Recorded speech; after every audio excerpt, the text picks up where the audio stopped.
What would you do if two fake cops walked into your backyard and demanded you prove you lived in your own home? That's not a trick question. That's how my Saturday started. And if you're already shaking your head, trust me, you're not alone.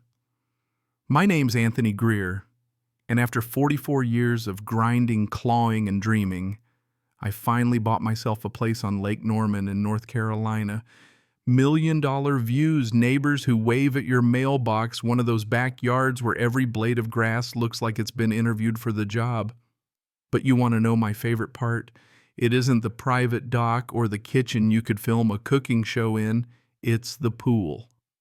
That little blue rectangle behind my house, that's where I finally learned what peace really means. So there I am, sun beaten down, just me and a pair of trunks, a book in one hand, glass of iced tea in the other, not a care in the world. No boardroom calls, no business deals, just the sound of water lapping at the tile and the birds arguing in the pines. That was the version of me I wish more folks saw. Not the guy running a renewable energy company, not the only black man in half the meetings, just a regular guy trying to catch a break. But peace is a fragile thing, you know. I heard it before I saw them. The squeal of the side gate, that metal latch scraping open. Didn't think much of it at first. We live in a gated community, the kind of place where the only thing missing is a white picket fence and a Norman Rockwell painting. So when the gate swings, I look up expecting maybe a neighbor dropping off a misdelivered package or one of the landscapers coming to check on the azaleas. Nope. Two guys step in and right away I can feel my whole body tense up. They're not dressed like anybody I know, matching navy polos with those cheap patches you find at a Halloween store and little shiny badges clipped to their belts. Not police badges, not security badges, just something shiny to make you look twice.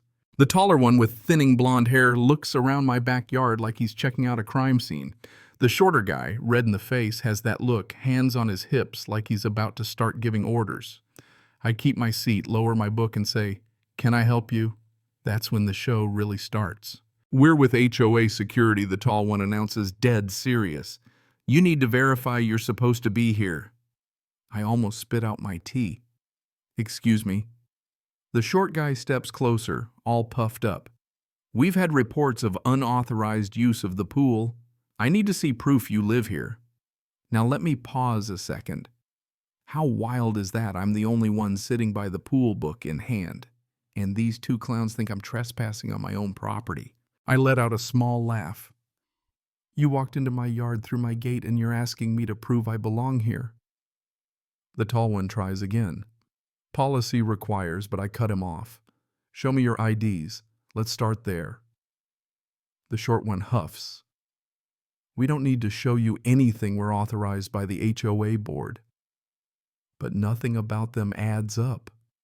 Badges look like they came out of a cereal box, no radios, no clipboards, and I know for a fact we don't hire internal security. Just an outside patrol, and they sure don't dress like this. I tell them flat out, I'm not showing you anything until you prove who you are. Later, I'd find out the tall one's name was Clinton Marlowe. He leans in, tries the intimidation route. "Look, we're trying to keep this neighborhood safe.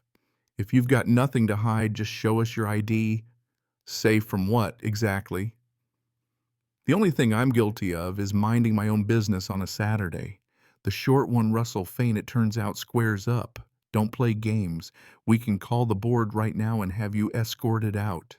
You ever have one of those moments where you realize someone's so sure of their own authority, they'll double down no matter how stupid it sounds? I could feel that old anger building, years of sitting in rooms where I was the only one who looked like me, where every idea was questioned, every success met with suspicion. But I knew better than to lose my cool. That's how they win. I stand up, set my book down nice and slow, and say, "Either you leave right now or you show me official credentials, because what you're doing looks a whole lot like harassment."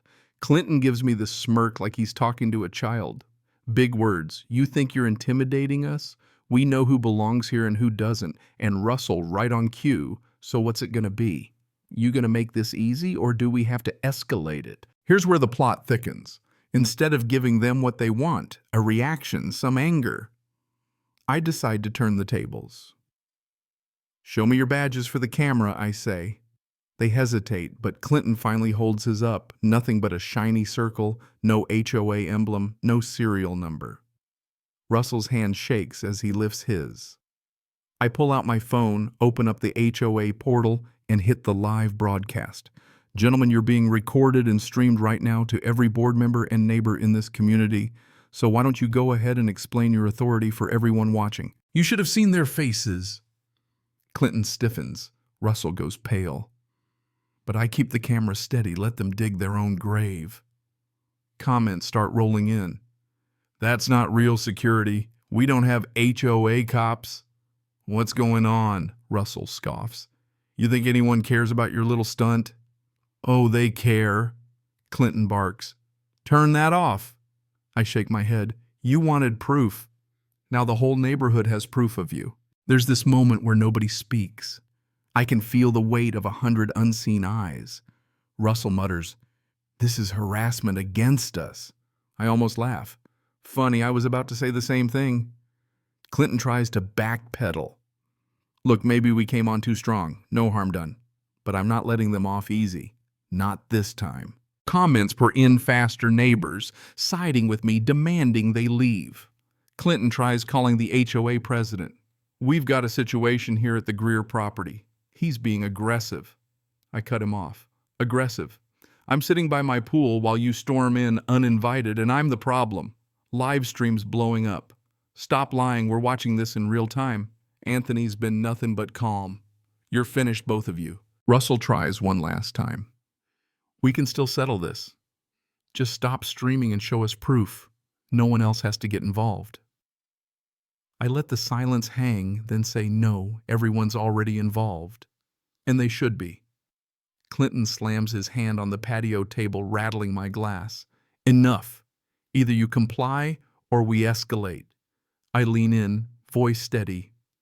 Escalate to what?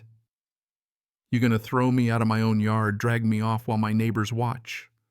For a second, I swear Russell looks scared. Clinton looks away out of the moves. But the real twist, my neighbors show up. Not in person, but on the live stream, one after another, backing me up, calling the board, exposing the lie. It wasn't just me against two bullies anymore. It was the whole neighborhood against them. I walk inside, grab the deed, my driver's license, hold it up to the camera. Here's my proof. Here's the address. Here's the HOA president's signature on my closing statement. The comment section explodes crystal clear. That's ownership. Leave his property. This is embarrassing for you. But Russell, stubborn to the end, barks, papers can be faked. I almost feel sorry for him almost. Clinton and Russell look like ghosts when the police roll up, real cops, not clowns in polo shirts. The officers step in, see the badges, shake their heads. This isn't an issued badge. Where'd you get it? Clinton sputters.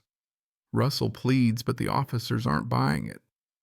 Impersonating security personnel is a serious matter, the tall officer says, and entering private property without permission is trespassing. He looks at me. You have every right to press charges. I say I just want them gone. This is my home. They don't get to invade it again. The cops escort Clinton and Russell out, and just like that, the spell's broken. But the neighborhood isn't done talking, not by a long shot. That night, my phone buzzes nonstop texts from neighbors, messages from folks I barely know, even the HOA president herself. Thank you for your composure. Emergency board meeting tomorrow. Please keep the live stream. Word spreads like wildfire. By the time Clinton and Russell get home, they're local celebrities in the worst way. Screenshots of Clinton's toy badge all over Facebook, Russell's daughter refusing to speak to him, his wife glaring across the dinner table. Next evening at the board meeting, the whole neighborhood turns out standing room only. I stand up, tell the truth, I didn't ask for this. 2 men walked into my yard, demanded proof, wore fake badges, threatened to have me removed from my own home. I stayed calm. I showed my proof. The only reason we're here is because the truth was visible to everyone. Clinton and Russell try to apologize, but nobody's buying it. The board fines them, suspends their privileges, and recommends I file a police report. Some neighbors clap, others just shake their heads, but nobody can pretend they didn't see what happened. That was the real lesson. Sometimes you have to let the truth be seen, even if it makes people uncomfortable. Peace doesn't come from gates or fake authority. It comes from respect, and respect can't be forced with a badge or a threat. It's earned one honest conversation at a time. Later, a neighbor stops me outside, says, "I'm sorry you had to go through that. You kept calm when I couldn't have." And I tell her thank you. But sometimes staying quiet just gives permission. This needed to be seen. Because silence, that's how things like this keep happening. And I wasn't about to let it slide, not this time. Afterwards, folks invited me to barbecues, to coffee, wanted to actually get to know me, not just as the guy with the nice house by the lake, but as a neighbor, as a person. There were still a few who kept their distance, sure. Change doesn't happen overnight. But the wall started to come down, one conversation at a time. You know, my father used to say, "Son, there'll always be people who measure you against their own comfort instead of your character. You don't win by shouting louder, you win by making the truth impossible to ignore." I finally understood what he meant. That live stream wasn't about proving I belonged. It was about making sure nobody else ever had to prove it again. So next time someone tries to put you on trial in your own home, remember this. Proof is the sharpest weapon you've got. Let the truth shine. Let your composure be your armor, and never let anyone steal your peace. Now, if you're still here, let me ask, have you ever had to prove you belonged in a place you call home? Would you have hit live or tried to handle it quietly? Drop your thoughts in the comments. Let's talk about what real respect looks like. And if you believe stories like this matter, hit subscribe. Because the strongest move you can make is showing you never had to move at all.